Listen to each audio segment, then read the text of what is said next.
Hello dear friends, banking ടെക്സ്പോർട്ടിൻ്റെ ഏറ്റവും പുതിയ അപ്ഡേഷനിലേക്ക് വീണ്ടും സ്വാഗതം. ഇന്നത്തെ വീഡിയോയിൽ നമ്മളൊരു കിഡിലം ആപ്ലിക്കേഷനാണ് നമ്മളിവിടെ പരിചയപ്പെടുത്താൻ പോകുന്നത്. ഇതിനു മുമ്പ് നമ്മൾ ഈ ഒരു ആപ്ലിക്കേഷൻ ചെയ്തിട്ടുണ്ട്. ഏകദേശം 1500-2000 പേർക്ക് ലോൺ കിട്ടിയിട്ടുണ്ട്. വളരെ നല്ലൊരു ആപ്ലിക്കേഷനാണ്. നിങ്ങൾക്ക് വിശ്വസിച്ച് ലോൺ എടുക്കാം. RBI അപ്രൂവ്ഡ് ആണ്. അപ്പോൾ ഇതിനു മുമ്പ് ഈ ഒരു ആപ്ലിക്കേഷൻ കുറച്ച് സ്ട്രിക്റ്റ് ആയിരുന്നു, ലോണിൻ്റെ എലിജിബിലിറ്റി ക്രൈറ്റീരിയ. പക്ഷേ ഇപ്പോൾ അവർ അതിൽ കുറച്ച് അയവ് വരുത്തിയിട്ടുണ്ട്. നിങ്ങൾക്ക് ഫ്രീ ആയിട്ട് ലോൺ എടുക്കാം. അപ്പോൾ അതിൻ്റെ കുറച്ച് എലിജിബിലിറ്റി ക്രൈറ്റീരിയയും മറ്റ് ഡീറ്റെയിൽസും എല്ലാം ഞാൻ പറഞ്ഞു തരാം. അതിനുശേഷം നിങ്ങൾ ലോൺ എടുക്കുക. ഇല്ലാതെ വീഡിയോ കേട്ട പക്ഷം ഓടിച്ചെന്ന് ആപ്ലിക്കേഷൻ ഡൗൺലോഡ് ചെയ്ത് എടുക്കാതിരിക്കുക, റിജക്റ്റായി പോവും. അതിൻ്റെ എലിജിബിലിറ്റി ക്രൈറ്റീരിയ ഒന്ന് കേൾക്കുക. അതിനുശേഷം നമുക്ക് ലോൺ എടുക്കാം. ഓക്കെ. അപ്പോൾ ഒരു ആപ്ലിക്കേഷനിൽ നിന്ന് ലോൺ എടുക്കാൻ നിങ്ങൾക്ക് മിനിമം, അതായത് നെറ്റ് സാലറി 12,000 രൂപ വേണം. നമുക്കറിയാം, നമ്മൾ പല ബാങ്കിലും ലോൺ എടുക്കുന്ന സമയത്ത് 20, 18, 25, 30 രൂപയാണ് ലോൺ എടുക്കാൻ പോയവർക്ക് അറിയാൻ കഴിയും സാലറി ചോദിക്കുന്നത്. എന്നാൽ ഇവർ വെറും 12,000 രൂപ സാലറിക്ക് നിങ്ങൾക്ക് ലോൺ ചെയ്തു തരുന്നതാണ്. സ്റ്റാർട്ടിങ് 30,000 രൂപ മുതൽ 5 ലക്ഷം രൂപ വരെയാണ് ഇവരുടെ ലോൺ എമൗണ്ട് നിങ്ങൾക്ക് കിട്ടുന്നത്. ഓക്കെ. അത് നിങ്ങളുടെ സാലറി ഡിപ്പെൻഡ് ആയിരിക്കും. സാധാരണയായിട്ട് 12,000 രൂപ സാലറി ഉള്ള ഒരാൾക്ക് ഇപ്പോൾ ഏകദേശം വന്നിട്ട് ഒരു 75,000 രൂപയാണ് ലോൺ കിട്ടുന്നത്. ഈ 12,000 രൂപ സാലറി ഉള്ള ആൾക്ക് ഒരു 2 ലക്ഷമോ 3 ലക്ഷമോ ഒന്നും കിട്ടില്ല. 3 ലക്ഷമൊക്കെ സാലറി കിട്ടണമെങ്കിൽ നിങ്ങളുടെ നെറ്റ് സാലറി 25-26 ആയിരിക്കണം. എന്നാൽ മാത്രമേ കിട്ടുകയുള്ളൂ. അതാണ് ഞാൻ പറഞ്ഞിരിക്കുന്നത്. സാലറി ഡിപ്പെൻഡ് ആയിരിക്കും നിങ്ങൾക്ക് ലോൺ ലഭിക്കുന്നത്. അതുപോലെ തന്നെ ഇത് ലോൺ ലഭിക്കാൻ വേണ്ടിയുള്ള മറ്റ് ക്രൈറ്റീരിയ, നിങ്ങൾ വർക്ക് ചെയ്യുന്ന കമ്പനിയിൽ 1 വർഷത്തെ എക്സ്പീരിയൻസ് ഉണ്ടായിരിക്കണം. നിങ്ങൾ വർക്ക് ചെയ്യുന്നത് പ്രൈവറ്റ് കമ്പനിയോ ഗവൺമെൻറ് കമ്പനിയോ പബ്ലിക് ലിമിറ്റഡ് കമ്പനിയോ ആയിരിക്കണം. എന്നാൽ മാത്രമേ ലോൺ കിട്ടുകയുള്ളൂ. പിന്നെ സിബിൽ ക്ലിയർ ആയിരിക്കണം. ലാസ്റ്റ് 1 ഇയറിൽ സിബിൽ ക്ലിയർ ആയിരിക്കണം എന്ന ഡിമാൻഡ്സ് മാത്രമേ അവർക്കുള്ളൂ. സിബിൽ സ്കോർ വെറും 600 സിബിൽ സ്കോർ മതി. പക്ഷേ ലാസ്റ്റ് 1 ഇയറിൽ, കഴിഞ്ഞ 1 വർഷത്തിൽ ഏതെങ്കിലും ചെക്ക് ബൗൺസോ EMIDയോ എന്തെങ്കിലും ഉണ്ടെങ്കിൽ അവർ ചെയ്യില്ല. ഇനി അവർ ചെയ്യാത്ത ക്രൈറ്റീരിയ എന്ന് വെച്ചാൽ ഈ കോൺട്രാക്ട് എംപ്ലോയി ചെയ്യില്ല, അതീസ് എംപ്ലോയീസിന് ചെയ്യില്ല, ട്രെയിനീസിന് ചെയ്യില്ല, ഇൻറ്റേൺഷിപ്പ് ചെയ്യുന്നവർക്ക് ചെയ്യില്ല, സെൽഫ് എംപ്ലോയി, ബിസിനസ്മാൻ ഇതൊന്നും ചെയ്യില്ല, ബസ് ഡ്രൈവർ, ബസ് കണ്ടക്ടർ, പിന്നെ ലോൺ കളക്ഷൻ ഏജൻറ്റ്സ് ഉണ്ടല്ലോ, employees working in collection teams of NBFC, അങ്ങനെയുള്ള ഓപ്ഷനൊന്നും ചെയ്യില്ല. NBFCയുടെ കളക്ഷൻ ടീം, ബാങ്കിൻ്റെ കളക്ഷൻ ടീം, ഇങ്ങനെയുള്ള ഓപ്ഷനിലൊന്നും അവർ ചെയ്യില്ല. പിന്നെ കസ്റ്റമർ ഈ പറയുന്ന ഏതെങ്കിലും ഒരു സംസ്ഥാനത്തിൽ നിന്നുള്ള ആളായിരിക്കണം. അതായത് പ്രസൻറ്റ് അഡ്രസ്സ് ഈ ഒരു ഏതെങ്കിലും ഒരു സംസ്ഥാനമായിരിക്കണം. തമിഴ്നാട്, കേരള, ആന്ധ്രാപ്രദേശ്, കർണാടക, തെലങ്കാന, പോണ്ടിച്ചേരി. അപ്പോൾ നമുക്ക് കേരളം മാത്രം നോക്കിയാൽ മതി. അങ്ങനെ കുറേ സംസ്ഥാനങ്ങളുണ്ട്. ഗോവ, ഗുജറാത്ത്, മഹാരാഷ്ട്ര, പഞ്ചാബ്, ചണ്ഡീഗഡ്, ഹരിയാന, അങ്ങനെ എല്ലാ സംസ്ഥാനങ്ങളിലും ഒരുവിധം അവർ ചെയ്യും.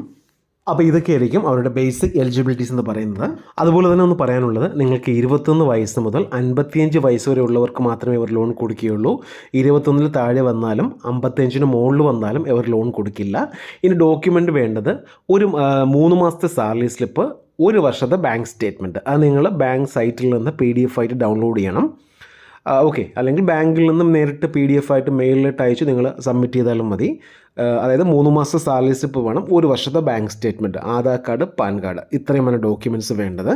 അതേപോലെ തന്നെ ലോൺ അപ്രൂവായി വരുന്ന സമയത്ത് നിങ്ങളുടെ ഗ്യാരണ്ടറിൻ്റെ ഒരു ആധാർ കാർഡ് കൊടുക്കണം. ഗ്യാരണ്ടർ മീൻസ് നിങ്ങളുടെ വീട്ടിലുള്ള ബ്ലഡ് റിലേഷനിൽപ്പെട്ട ആരെങ്കിലും, അച്ഛൻ, അമ്മ, സഹോദരൻ, സഹോദരി, അല്ലെങ്കിൽ വൈഫ്, ഇങ്ങനെ ആരുടെയെങ്കിലും ഒരു മീൻസ് ആധാർ കാർഡ് കൊടുക്കണം.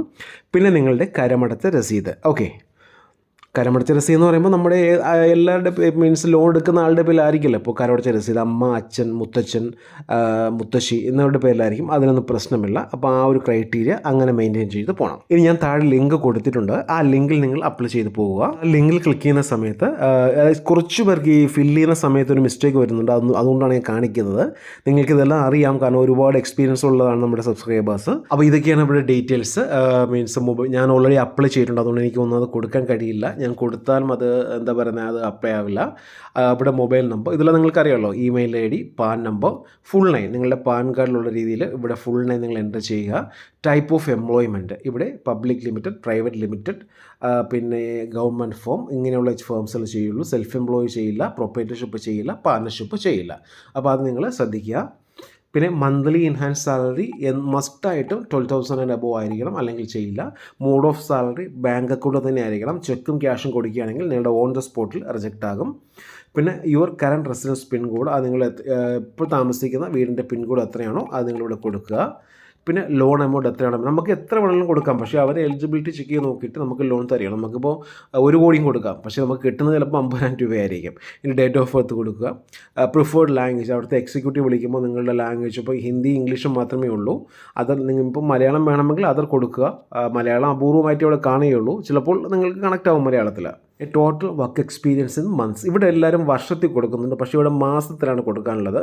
ഇപ്പോൾ 1 വർഷമാണെങ്കിൽ 12 മാസം ഒന്ന് കൊടുക്കുക, 2 വർഷമാണെങ്കിൽ 24 മാസം ഒന്ന് കൊടുക്കുക. പിന്നെ ഇപ്പോൾ എന്തെങ്കിലും EMI പോകുന്നുണ്ടെങ്കിൽ ആ EMI ഇവിടെ എൻ്റർ ചെയ്യുക.